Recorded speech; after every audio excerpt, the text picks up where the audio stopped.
할렐루야. 네, 지금 국회 앞에서 목사님들과 수요일마다 낙태 반대 서명 운동을 위해서, 그리고 낙태 반대하는 것을 교회의 많은 성도들과 국민들이 알도록 하기 위해서 수요일 아침 출근 시간에 우리가 시위를 하거든요. 한 1년 4개월 동안 차별금지법 제정 반대 때문에 시위했던 기억이 납니다. 그때도 이렇게 날씨가 궂은 날씨가 되면요, 사실은 시위하는 분들이 힘들긴 한데 참 좋은 날이라고 생각을 합니다.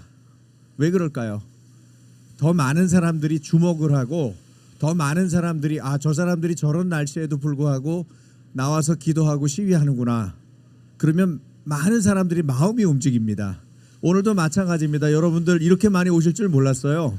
저는 한 10분 계실 줄 알고 마음 편하게 왔는데 너무너무 감사합니다. 다시 한번 여러분들 축복합니다. 잘 오셨습니다. 승리합시다. 인사하시죠, 옆에 분에게.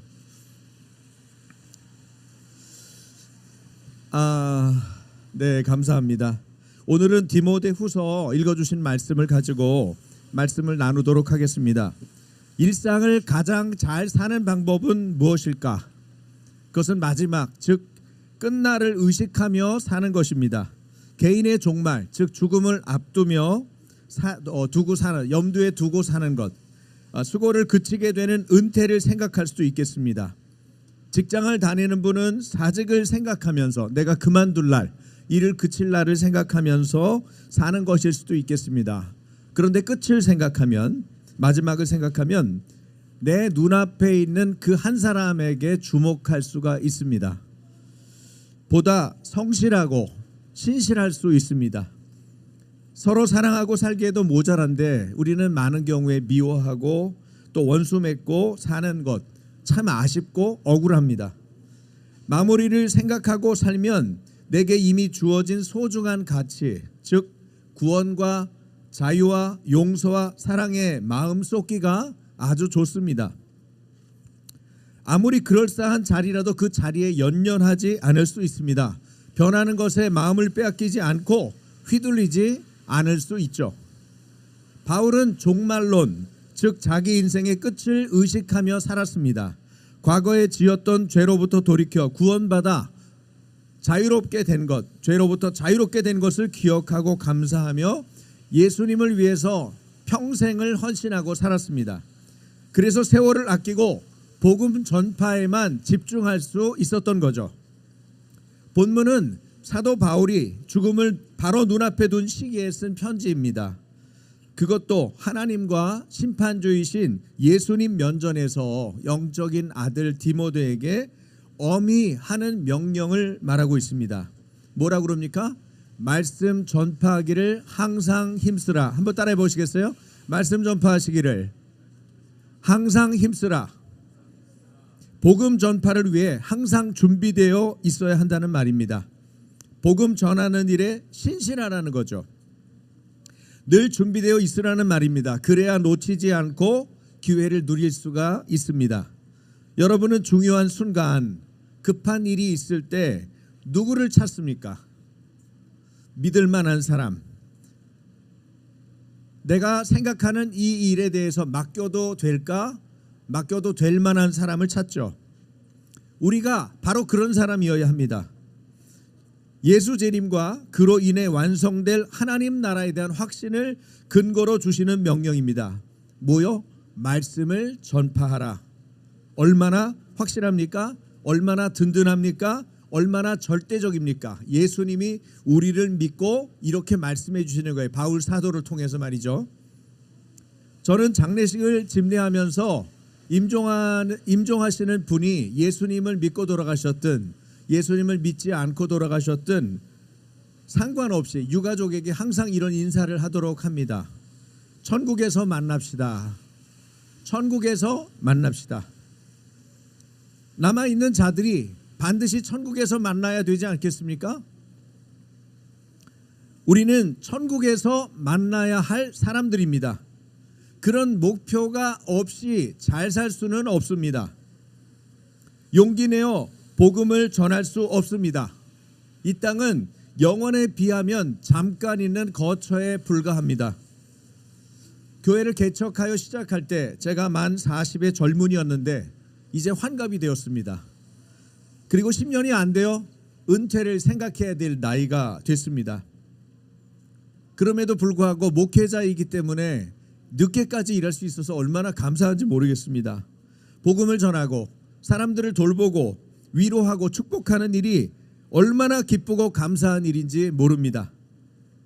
여러분, 우리에게 주어져 있는 이 시간을 소중히 여겨야 됩니다. 끝을 의식하고 살면 날마다 그렇게 살 수 있습니다. 그래서 더욱더 우리는 예수님이 항상 필요합니다. 여러분 다시 한번 따라해 보세요. 나는 예수님이 항상 필요하다. 그렇죠? 예수님이 항상 필요합니다. 성령님 임재 없이는 조금도 버틸 수가 없습니다. 여러분, 크리스찬은 독립적인 존재가 아닙니다. 의존적인 존재입니다. 예수님을 얼마나 많이 깊이 의존하느냐, 의지하느냐가 신앙의 관건이죠. 시편 37편 5절 이렇게 말하죠. 내 길을 여호와께 맡겨라. 그를 의지하면 그가 이루시고. 그리고 시편 44편 5절은 이렇게 말합니다.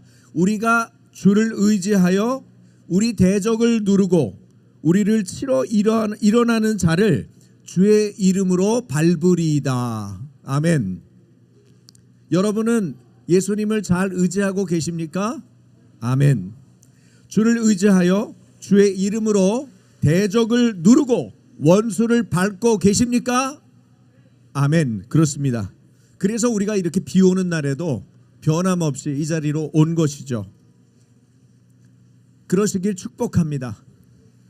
본문 3절을 보니까 때가 이르리니 사람이 바른 교훈을 받지 아니하며 귀가 가려워서 자기의 사욕을 좇을 스승을 많이 두고라고 말합니다.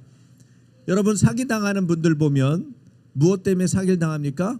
내 안에 탐심이라는 것 때문에 틈을 내줘서 사기를 당하는 것입니다. 우리는 사람들의 거짓 진리를 향한 브레이크 없는 욕망을 보게 됩니다. 바른 교훈은 잘 받지 않습니다. 제 마음대로 제 소견에 오른 대로 살고자 하는 욕망이 사람들 안에 강합니다. 세상에 남자와 여자 외에 어떤 성별이 있습니까?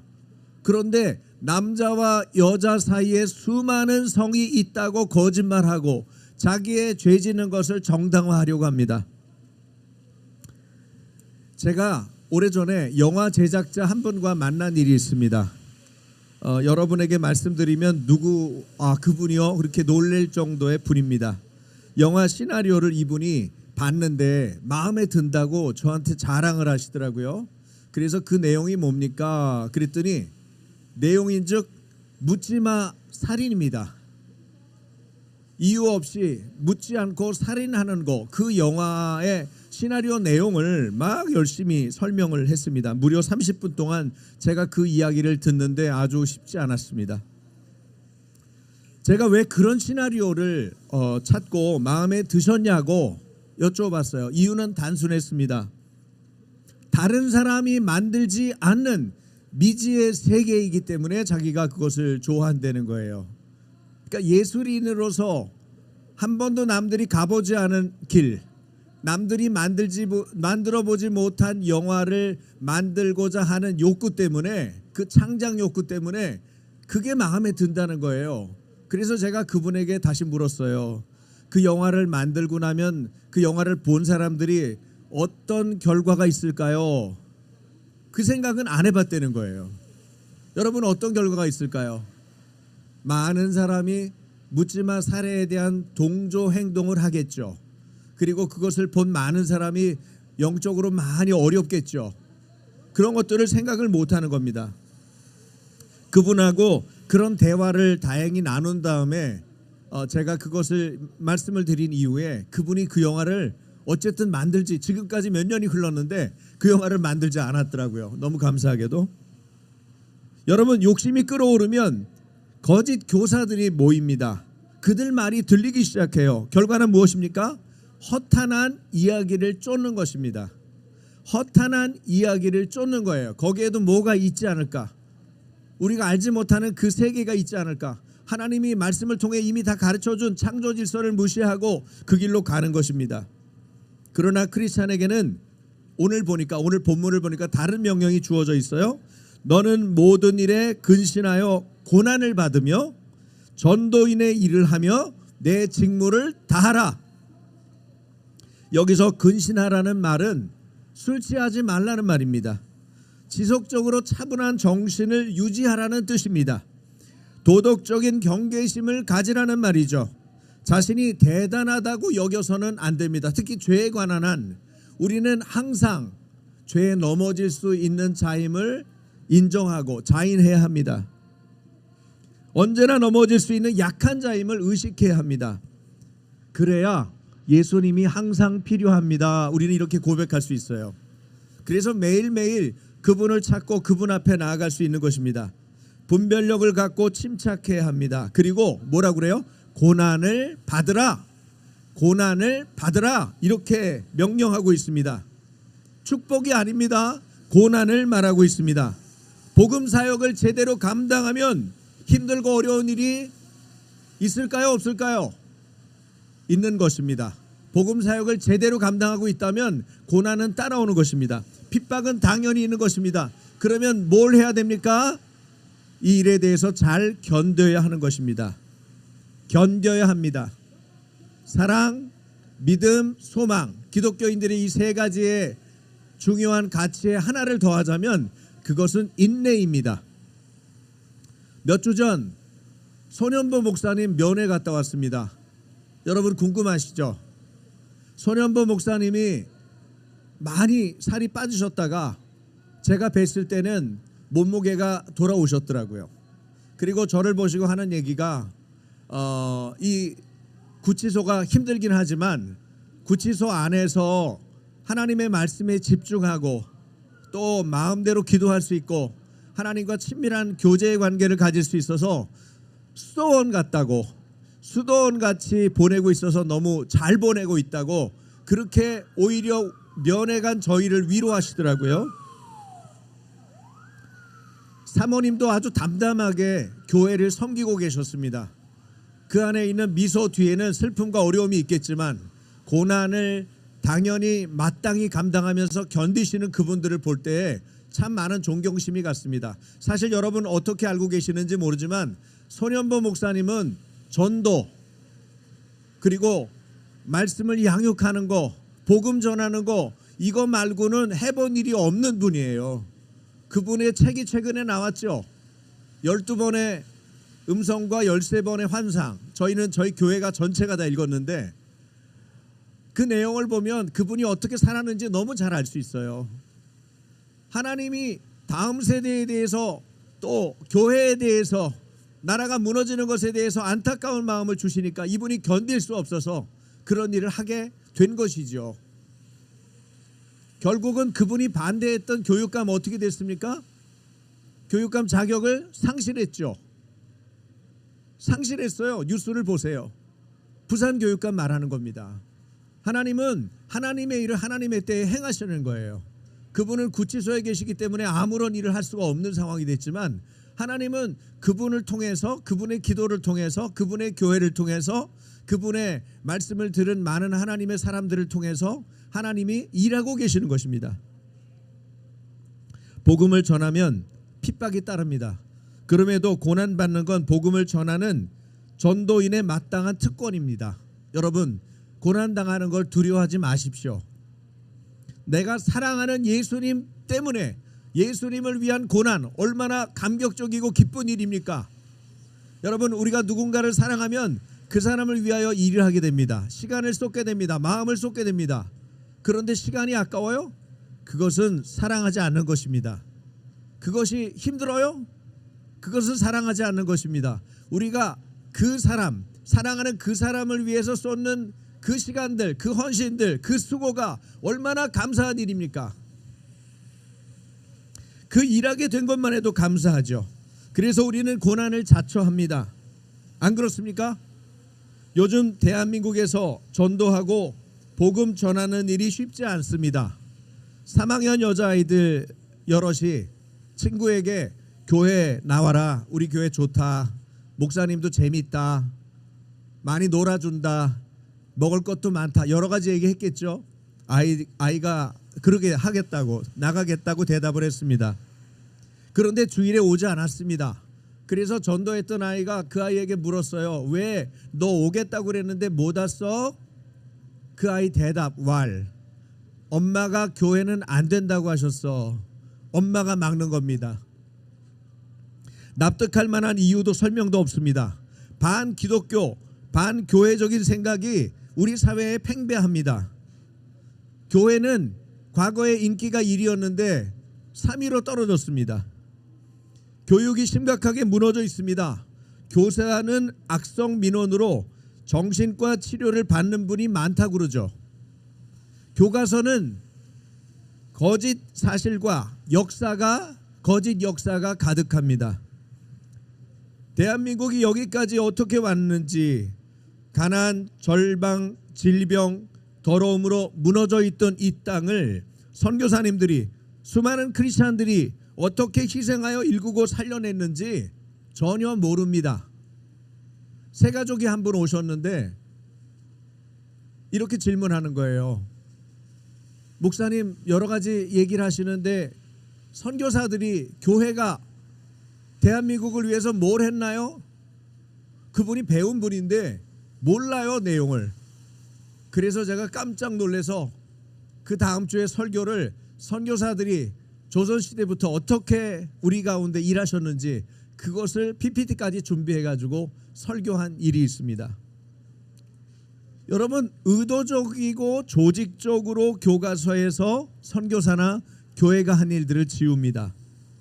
방송에서 왜곡합니다. 그러나 교회는 진리를 지키기 위해 피 흘리기까지 싸우지 않았던 겁니다. 지금 한국은 무종교자 비율, 하나님 믿지 않는 것뿐만 아니라 종교를 아무것도 갖고 있지 않는 사람들의 비율이 가장 높아졌습니다.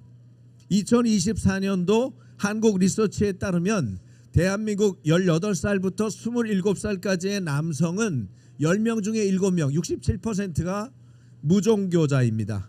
여성은 더 높습니다. 72%입니다. 30대 여성도 종교 없다는 이들이 65%, 인구 전체를 봐도 절반이 넘는 51%가 종교는 나는 없다, 이렇게 대답을 했다는 겁니다. 2023년도 갤럽 창립 75주년 설문조사에서 대한민국의 무종교는 조사한 61개 나라 중에서 홍콩, 중국으로 넘어갔잖아요. 홍콩 다음으로 높았습니다.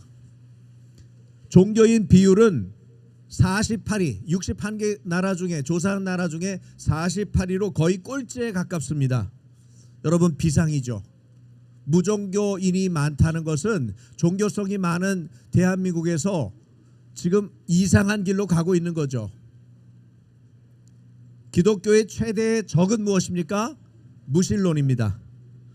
심판하실 주님 배울 날을 생각하면서 복음을 힘써 전해서 영혼을 구원하고 그 일을 위해서 하나님의 강력한 임재를 교회가 구해야 합니다. 대한민국에 성령님의 강력한 임재가 임하여 주시옵소서. 우리가 계속 이 일을 위해서 기도하고 곳곳에서 예배해야 합니다. 그 일을 하나님이 하시기 위해서 광장을 뚫어주셨죠. 길거리를 열어주셨죠.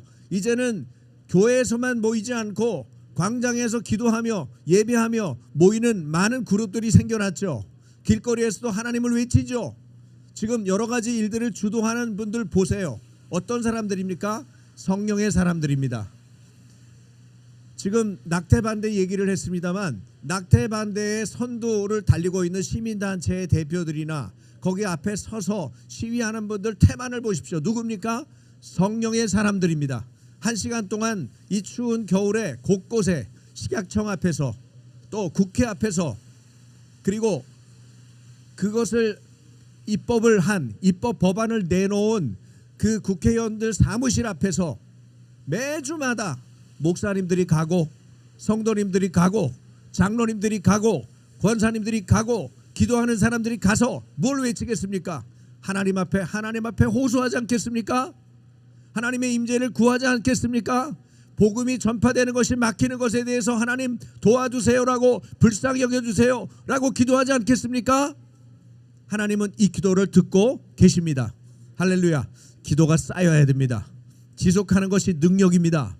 우리가 끝까지 할 수 있도록 성령님께서 우리를 붙들어 주실 것이고 하나님의 천사를 보내서 우리와 함께하여 주실 것입니다.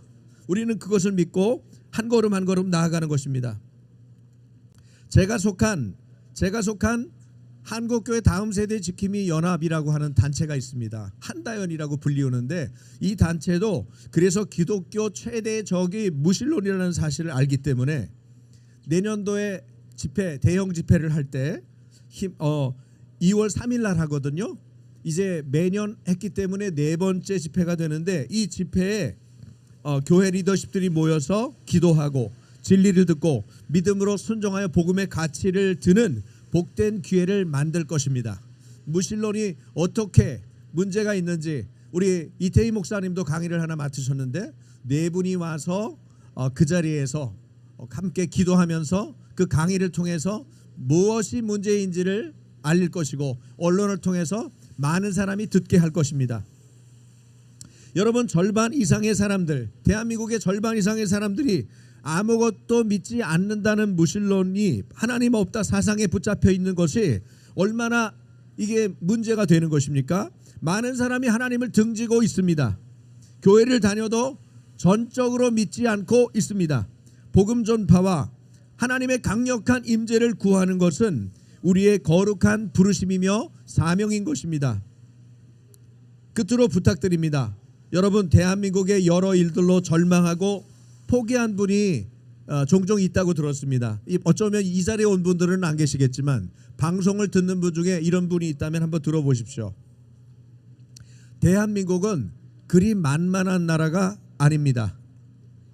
대한민국은 그리 만만한 나라가 아닙니다.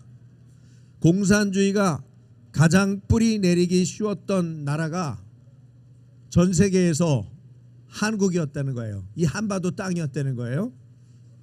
그래서 조선 공산당도 너무너무 빨리 생겼죠. 이 땅에 말이에요. 한반도 땅에 조선 공산당이 굉장히 빠른 시기에 생겼어요.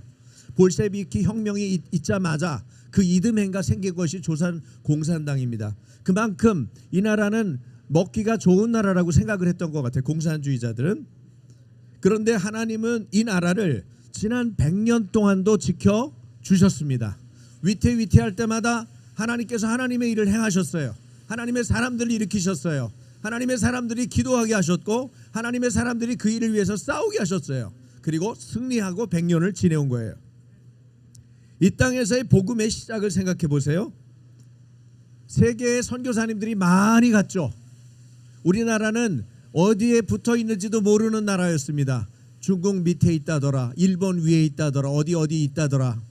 그런 정도의 나라였습니다. 그럼에도 불구하고 하나님은 하나님을 가장 잘 믿으면서도 지성적으로도 가장 훌륭한 엘리트들을 대한민국의 이 한반도 땅에 이 땅에 보내주셨습니다. 그리고 복음과 하나님 나라를 가르쳤습니다. 자유민주주의를 심으셨습니다. 천부인권을 가르쳤습니다. 훗날 지도자가 될 사람들을 한성 감옥에서의 시련과 고난의 세월을 통해 세상을 보고 죄를 이기고 예수님 믿고 복음을 알게 하셨습니다. 나라 잃은 슬픔, 질병으로 아들을 잃은 슬픔과 고난을 뒤로 한 채 이승만이라는 청년은 선교사들 추천을 받아서 공부하게 됩니다. 조지 워싱턴 대학에서 정치학하고 국제법 등 서구 정치 사상을 2년 5개월 동안, 하버드 대학에서 국제정치학, 정치철학, 미국 유럽 정치사 비교, 소수민족의 독립 문제, 누구겠어요? 바로 한반도의 우리의 독립을 생각하면서 1년간 연구 과정을 밟습니다. 프린스턴 대학에서 박사과정, 논문은 미국의 영향으로 나타난 중립성, 우리나라를 어떻게 보호하고 지킬지에 대한 오로지 그 생각만 가지고 공부를 한 거예요. 국제법과 약소국 문제, 동아시아 외교사, 일본 제국주의 분석, 한국의 국제적 지위 회복 전략, 훗날 미국 대통령이 되는 우드로 윌슨 총장과의 교류, 공부를 하다가 미국의 대통령이 될 사람을 하나님이 연결시켜 주는 거예요. 여러분, 우연히 될 수 있습니까? 동양에 별 볼 일 없는 청년 하나 갔는데, 나라도 잃어버린 그 어설픈 청년 하나가 거기 갔는데 선교사님들이 20명 가까이 추천서를 써줍니다. 대학에 진학하고 논문을 쓰고 영어도 딸리는데 논문을 썼는데 단행본으로 출간될 만큼 출중한 논문을 씁니다. 하나님이 함께 하신 것 아닙니까? 그가 누구입니까? 이 대한민국을 세운 건국 대통령 아닙니까? 하나님은 왜 대한민국을 이렇게 특별하게 돌보시고 여기까지 이끄시는 것입니까? 복음을 전하라고 기회를 주시는 겁니다. 강력한 하나님의 임재로 이 모든 일을 감당하라고 우리에게 계속 기회를 주시는 것입니다. 그러므로 고난은 필수입니다. 핍박은 따라올 수밖에 없습니다. 대한민국이 살아서 복음을 전하고 있습니다. 곳곳에서 지금도 하나님의 복음을 전하는 선교사님들, 그분들의 눈물과 기도를 교회가 뒷받침하고 있습니다. 교회가 무너지면 일들이 다 무너집니다. 우리는 물러설 수가 없어요. 배수진을 쳐야 됩니다. 자녀를 등에 두고 엄마가 승부할 수 있는 거예요.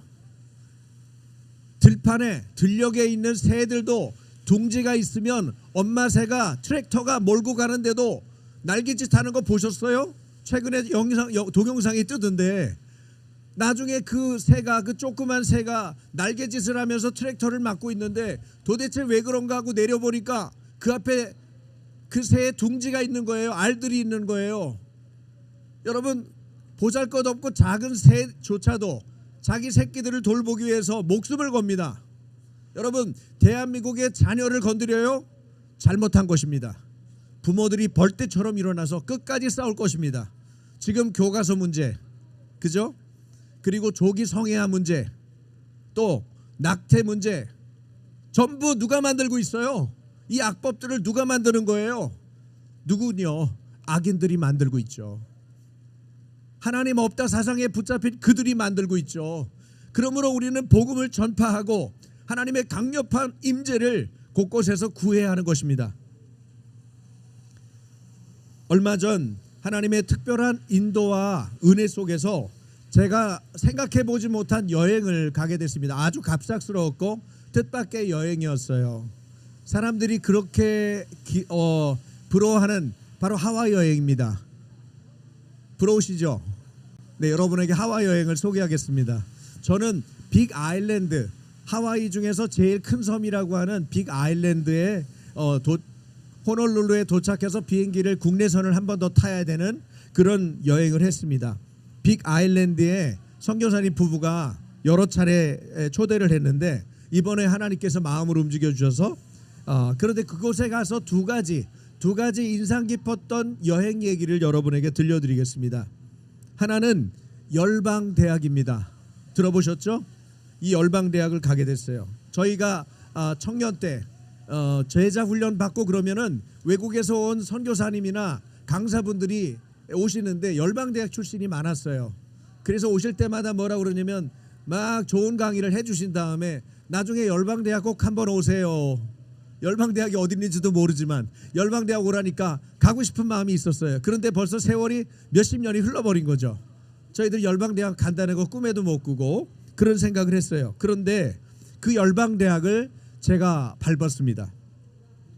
로렌 커닝햄, 예수전도단을 세우신 분이죠. 로렌 커닝햄 부부가 하나님의 꿈을 안고 평생을 헌신한 곳이었습니다.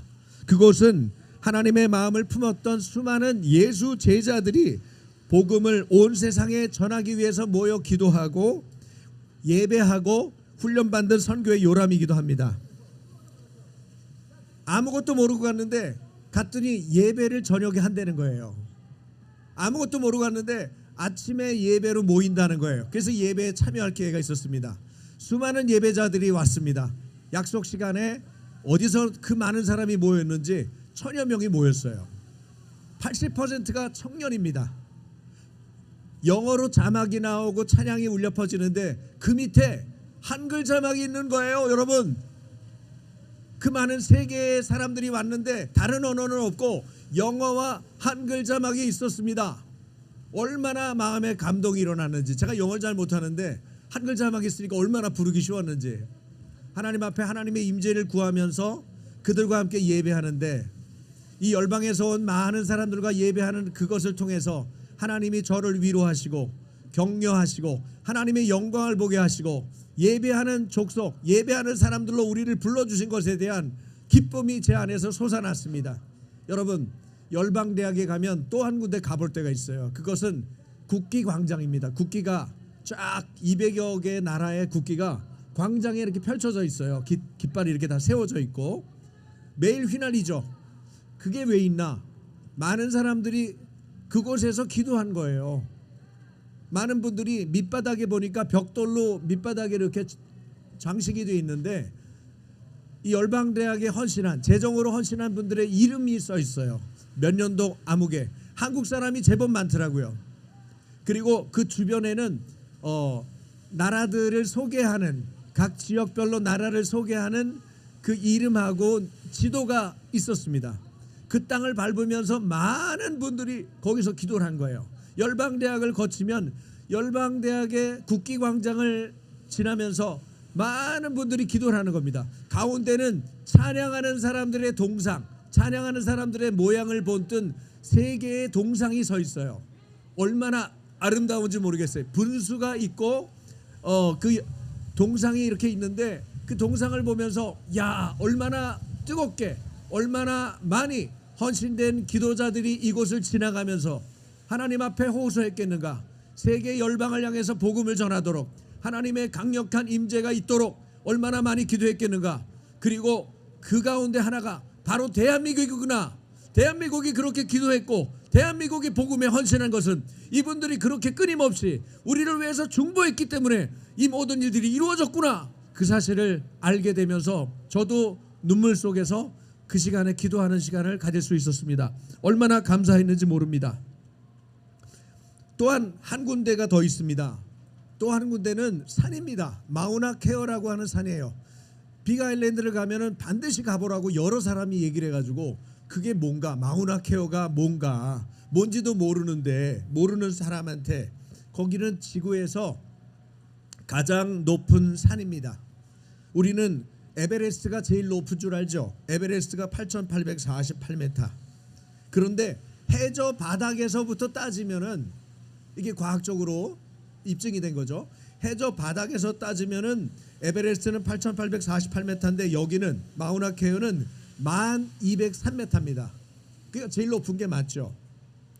그 높은 곳에 공기도 맑고 하늘이 제일 가까우니까 뭐가 잘 보이겠어요? 하늘의 별들이 잘 보이잖아요. 그래서 천문학 명소였던 겁니다. 그래서 거기를 꼭 가봐라. 가서 노을도 보고 몇 시간 버티면은 별들도 볼 수 있다. 뭐 이런 좋은 얘기를 해줘서 이제 아내하고 거기는 가려면 사륜구동차가 있어야 되거든요. 사륜구동 어떻게 운전하는지도 배워가지고 막 갔습니다. 갔는데 오늘처럼 이렇게 궂은 날씨예요. 먹구름이 쫙 꼈는데 가도 먹구름. 그리고 비는 내리고, 야, 이거 날짜 잡았는데 틀렸구나. 그런데 그냥 돌아갈 수는 없잖아요. 방문자 센터까지는 가보자. 그리고 갔어요. 방문자 센터에 갔는데 나이가 좀 늙은, 그러나 노련해 보이는 안내자가, 가이더가 하는 얘기가 No problem, 아무 문제가 없다는 거예요. 당신 올라가라는 거예요. 이렇게 날씨가 어둡고 먹구름 투성인데 올라가라는 거예요. 그래서 그 사람이 뭐 알고 있으니까, 뭔가 알고 있으니까 우리에게 안내를 하지 않았겠어요? 그리고서 운전을 하고 한 10분 정도를 위로 쭉 올라갔어요. 올라갔더니 먹구름이 어디 있어요? 흰 구름으로 바뀌는 거예요. 그리고는 몇십 분을 더 올라갔더니 흰 구름도 없어요. 흰 구름 바다가 밑에 깔려 있고 저는 그 구름 위에 올라와 있더라고요. 아까 이태희 목사님이 기도할 때도 마침 그 얘기를 하셨는데, 여러분, 먹구름은 우리가 눈으로 보는 여기에만 있는 것입니다. 저는 그것을 보면서, 그 노을 지는 것을 보면서, 구름 바다 위에 제가 올라가서 그 광경, 다시 보기가 어려운 그 엄청나게 아름다운 위대한 광경을 보면서 하나님께서 저에게 말씀하시는 것을 깨달았어요. 대한민국이 이와 같다. 눈으로 보는 것은 먹구름입니다. 눈으로 보는 것은 우리가 하나도 해결할 수 없을 것 같은 온통이 찬비투성입니다. 그러나 거기를 올라가면 흰 구름이 있을 것이고 거기를 더 올라가면 하나님이 보여주신 광경을 우리는 보게 될 것입니다. 그러므로 저는 그 그림을 본 이후에 실망하지 않기로 작정했습니다. 아니, 실망이 되지 않습니다. 하나님이 절망을 거두어 가셨어요. 우리가 포기는 언제 하는 겁니까? 김장할 때, 배추 포기 셀 때만 포기하는 겁니다. 예수 믿는 우리는 절망이 이미 사라졌습니다. 하나님이 우리와 함께 하시고 이 나라를 어떻게 사랑하셨는지 역사를 통해서, 현장을 통해서, 교회의 성령의 임재가 있는 그 상황 속에서 우리를 깨닫게 하시는 그 진실을 통해서 우리는 알고 있는 것이죠. 말씀드렸던 대로 하나님은 대한민국을 특별히 사랑하십니다. 아주 특별하고 독특하게 부르셨습니다. 여러분이 생각하는 오지란 오지에는 대한민국 선교사님들이 다 들어가 있습니다. 우리가 이미 겪었던 역사적인 고난과 개인적인 시련을 오히려 사용하셔서 그들에게 비빔밥을 제공합니다. 그들에게 김밥을 제공합니다. 그들에게 그리스도의 사랑을 전합니다. 그들에게 말할 수 없는 하나님의 사랑의 복음을 증거합니다. 오직 사랑 안에서 참된 것을 증거하는 정말 멋진 선교사들, 그리고 그들을 돕는 교회들, 이것이 이 땅에 있어야 될 이유고 우리가 앞으로도 감당해야 될 사명이 아닙니까? 모든 종족에게 복음을 전하도록 지금도 하나님은 명령하십니다.